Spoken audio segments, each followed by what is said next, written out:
Fala, molecada. Então, depois da parte dos processos de integração e derivação de polinômios, né? Aí eu entro na parte da aula que realmente faz parte do programa de vocês, que é física, né? E eu vou mostrar para vocês algumas aplicações da nossa integração e derivação lá que eu apresentei a vocês, né? Da integração e derivação dos polinômios. Vocês verão que é bastante aplicável e útil, mas vocês não necessariamente vão precisar de integração e derivação para entender essa matéria, né? Então, na nossa última aula de física, eu comentei alguma coisa bem brevemente com vocês a respeito dos conceitos de velocidade média, que seriam as médias das velocidades desenvolvidas por um móvel ao longo de uma trajetória, né?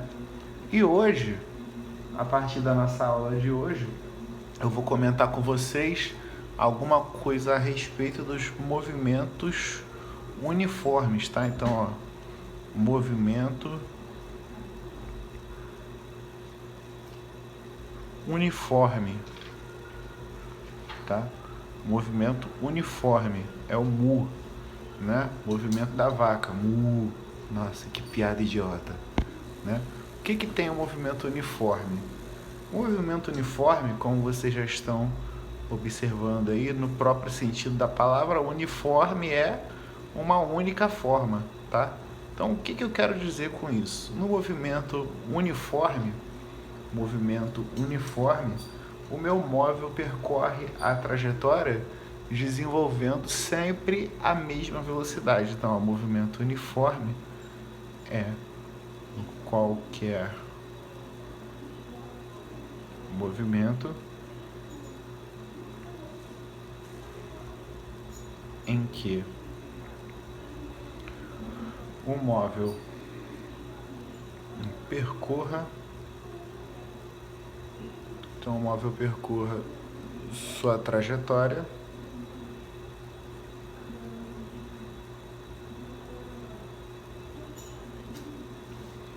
desenvolvendo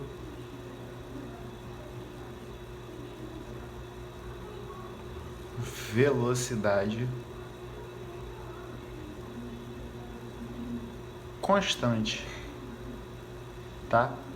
Então imagina aqui o seguinte, eu tenho lá um móvel numa trajetória genérica aqui, ó. Então tá lá o meu móvel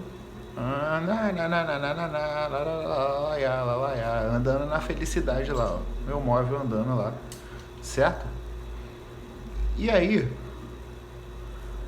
eu destaco posições aqui igualmente espaçadas em instantes de tempos iguais. Então eu tenho lá T0 igual a 0 segundos, T igual a 1 segundo, T igual a 2 segundos, T igual a 3 segundos e assim sucessivamente, né? E dessa forma perceberemos que o meu móvel, como tratamos de um movimento uniforme, né, velocidade constante, ele percorre distâncias iguais em tempos iguais.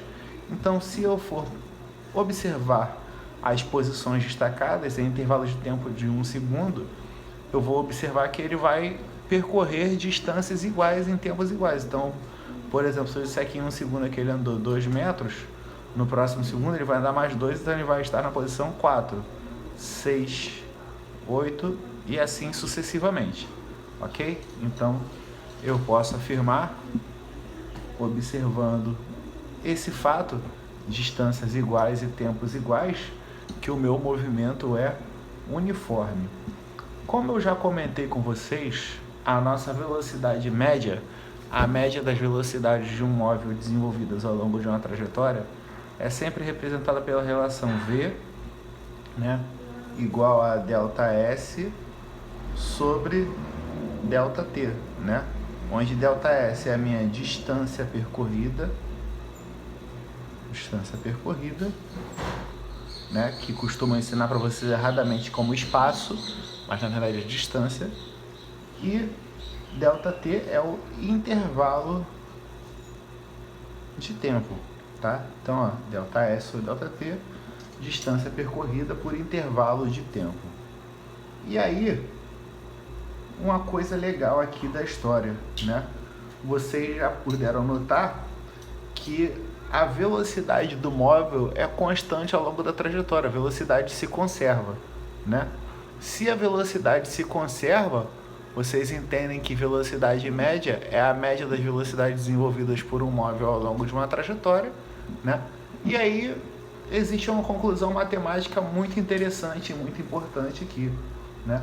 Quando você tenta fazer a média entre infinitos elementos iguais, né? A média entre esses elementos, se todos eles são iguais, a média vai ser igual ao próprio elemento, né? Então, por exemplo, aqui, se eu faço a média entre as velocidades do móvel na trajetória e as velocidades são iguais em todos os pontos, isso quer dizer o quê? Quer dizer que a velocidade média, que é a média das velocidades desenvolvidas, é igual à velocidade instantânea. Aqui, ó, adiciono aqui a informação de velocidade média. Então, no caso de movimentos uniformes, apenas para movimentos uniformes, a velocidade média é igual à velocidade instantânea de um móvel, né, em qualquer ponto da trajetória, tá? A primeira observação matemática que vocês precisam compreender aqui do nosso movimento uniforme é a função horária da posição. Então, ó, função horária da posição. O que diz a nossa função horária da posição? Para que serve a função horária da posição? Na função horária da posição, eu tenho uma relação matemática que ou o cara me dá o tempo e eu encontro a distância, ou o cara me dá a distância e eu encontro em quanto tempo ele vai atingir essa distância, né? Como é que eu vou atingir a nossa função horária da posição? É muito simples. Eu vou fazer a demonstração a partir da nossa relação da velocidade média, que é igual à própria velocidade instantânea. Qual que vai ser a história aqui? Eu sei que a velocidade média é igual à velocidade instantânea, que é igual a ΔS sobre ΔT. Né? Então, ΔS sobre ΔT. Eu vou desmembrar o meu ΔS sobre ΔT em S menos S0, então vai ficar V é igual a S menos S0, que é uma posição qualquer, menos a posição inicial, dividido por T menos T0, que é um instante qualquer menos o instante inicial. O instante inicial de partida de um móvel numa trajetória é 0, certo? Então essa parte aqui é irrelevante na nossa conta. Vou passar o T para lá multiplicando. Então quando eu passo o T para lá multiplicando, V vezes T é igual a S menos S0. Vou passar o S0 para cá com o sinal trocado, ó. E vou lá, olha que maravilha, minha função horária da posição então diz que S é igual a S0 mais V vezes T, é a nossa conhecida fórmula do sorvete, olha lá, sorvete, S é igual a S0 mais V vezes T, tá? Aplicação prática, por exemplo, na nossa questão ali de cima, né? Só para a gente poder ter uma observação, por exemplo, eu disse que a velocidade média dele, né, a velocidade instantânea desse móvel vai ser de 2 metros por segundo, porque vocês podem observar que ele percorre 2 metros em 1 segundo, né? Então, ó, o nosso exemplo ali em cima, eu tenho uma velocidade de 2 metros por segundo, né? Isso aqui é a velocidade. Eu sei que o meu móvel parte da posição inicial S0 igual a 0. Então, ó, 0 é o meu S0, certo? E aí eu posso montar a minha função horária da velocidade para ele. Então, S é igual a S0, 0, mais V vezes T. Então, mais 2 vezes T, né? E aí eu quero prever, por exemplo, a posição em que ele vai estar em T igual a 3 segundos. Então, eu vou fingir que eu não estou vendo aqui, ó. Quando T for igual a 3. Então, S para T igual a 3 vai ser o como? Eu vou calcular da seguinte maneira. Isso aqui vai ser S igual a 0 mais 2 vezes 3. 2 vezes 3, 6 metros. Olha lá, bateu certinho. Em 3 segundos ele se encontra na posição 6 metros. Ah, professor, então assim eu consigo prever a posição do meu móvel numa trajetória pelo tempo? Consegue, filho. Esse é o objetivo da nossa função horária da posição, tá? Então tá lá, ó, função horária da posição, S é igual a S0 mais V vezes T. Características importantes sobre o movimento uniforme que vocês precisam aprender, tá? São conceitos bem importantes de movimento progressivo e movimento retrógrado. O que isso diferencia para mim? O movimento progressivo versus movimento retrógrado. Movimento retrógrado. Então, ó, movimento progressivo contra movimento retrógrado. O que eu vou fazer? Movimento progressivo contra movimento retrógrado. Isso é referente à direção em que o móvel está caminhando, tá? Então, a direção não, né? É incorreto falar direção. Isso é referente ao sentido em que o móvel caminha. Quando o movimento é progressivo, o móvel caminha da menor posição, né? Então, tipo assim, de 0 para 100 metros. O móvel caminha da menor posição para a maior posição, né? Como a posição final, S, vai ser maior que a posição inicial, S0, o ΔS vai ser positivo, o que significa dizer que a velocidade também será positiva, velocidade maior que zero. Enquanto no movimento retrógrado, né, eu tenho uma orientação de pista aqui, ó, 0, 100 metros, sei lá, e aqui menos 50, caminhando na direção negativa.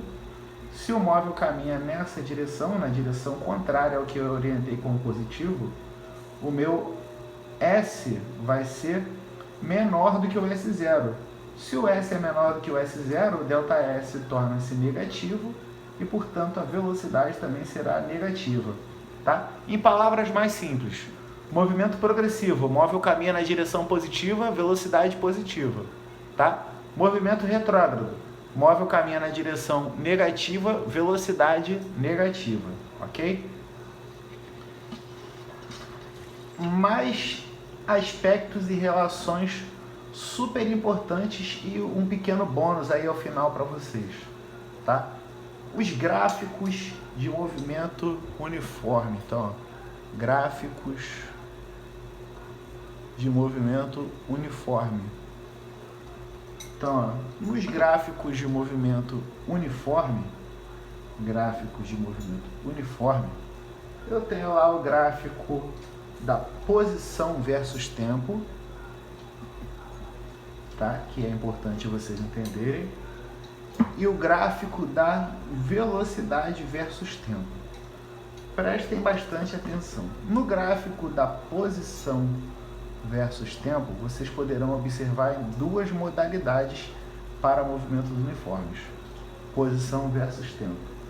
No nosso primeiro caso, o meu móvel apresenta a posição crescendo linearmente com o tempo. E no meu segundo caso, o meu móvel apresenta a posição decrescendo linearmente com o tempo. Quando acontece o primeiro caso, posição cresce linearmente com o tempo, quer dizer que eu tenho um movimento do tipo progressivo, tá? Então, ó, progressivo quando a posição crescer linearmente com o tempo.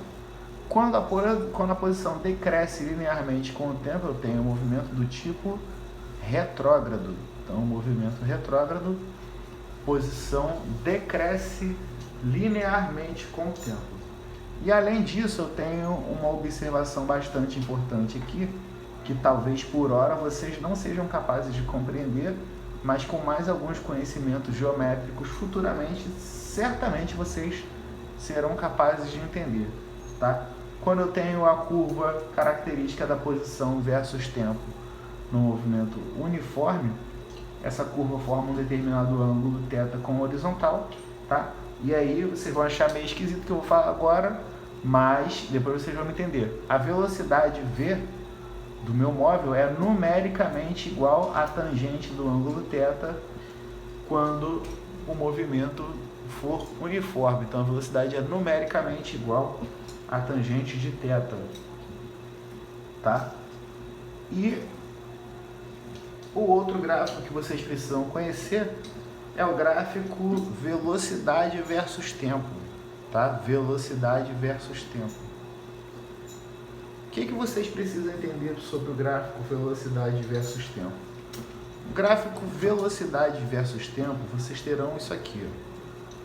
Ou a velocidade se conserva positivamente, tá? Então a velocidade versus tempo, ou a velocidade se conserva positivamente, ou a velocidade se conserva negativamente. Quando a velocidade se conserva, o meu movimento é uniforme. Agora, se ele é uniforme progressivo, a velocidade será sempre positiva. Então esse aqui é o progressivo.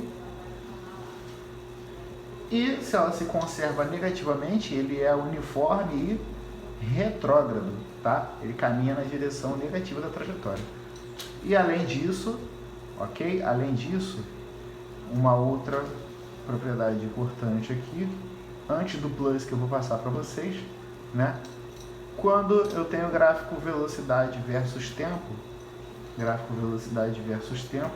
a distância percorrida, ΔS, é numericamente igual à área sobre a curva do gráfico, tá? Isso aqui é um retângulo, então vocês vão fazer a área lá, base vezes altura, e vão encontrar a minha variação de posição, meu deslocamento. Agora um plus aqui para vocês, só para a gente fechar, tá? Aplicação daquilo lá que eu falei com vocês na nossa aula anterior. Só para vocês entenderem, quando eu quero uma taxa de variação, eu derivo uma função. E quando eu quero calcular uma área sobre a curva de um gráfico de uma função, eu pratico, né, eu realizo a integral definida dessa função. Mas calma, tá? Não precisa se matarem não, é só para vocês entenderem. Agora vamos aplicar na prática aqui. O que é a velocidade? A velocidade é uma taxa de variação de posição por intervalo de tempo. É isso, né? Então, ó, velocidade é uma taxa de variação, e eu ensinei a vocês que toda vez que eu quero calcular a minha velocidade, né? Toda vez que eu quero calcular uma taxa de variação, na verdade, eu derivo uma função, né, em relação a uma variável, e eu encontro a minha determinada variável, né? Então, ó, eu tenho lá minha função horária da posição. S é igual a S0 mais V vezes T. Se eu derivar a posição em função do tempo, então, ó, vou fazer ds dt, né, da minha função S0 mais V vezes T. Como é que vai ficar essa derivada? Então isso aqui vai ficar S0 vezes V, ou vezes T, que é a minha variável, elevado a 0, mais V vezes T elevado a 1, certo? Que é o que está aqui. Então aqui eu vou passar o 0 para frente, vai ficar 0 vezes S0 vezes T elevado a menos 1, mais V vezes 1, né, que eu passei 1 para frente, vezes T elevado a 0, né? E o que vai acontecer? Aqui, ó, 0 vezes qualquer coisa, 0, e V vezes 1 vezes T elevado a 0 vai ficar V vezes 1, V. Ou seja, quando eu faço a derivada da posição em função do tempo, eu acho exatamente o que? A velocidade. Olha que legal. Então, derivada da posição é a velocidade. Ah, maneiro, é para isso que tu me ensinou a derivar, cara? É, foi para isso. Vocês vão ver que na utilização de várias outras funções que a gente vai aprender na parte da cinemática, é perfeitamente aplicável o uso das derivadas e integrais na compreensão das equações dos movimentos, ok? Então espero que vocês tenham compreendido e gostado aí, e em breve enviarei mais uma aula na nossa parte de cinemática para vocês. Obrigado pela atenção.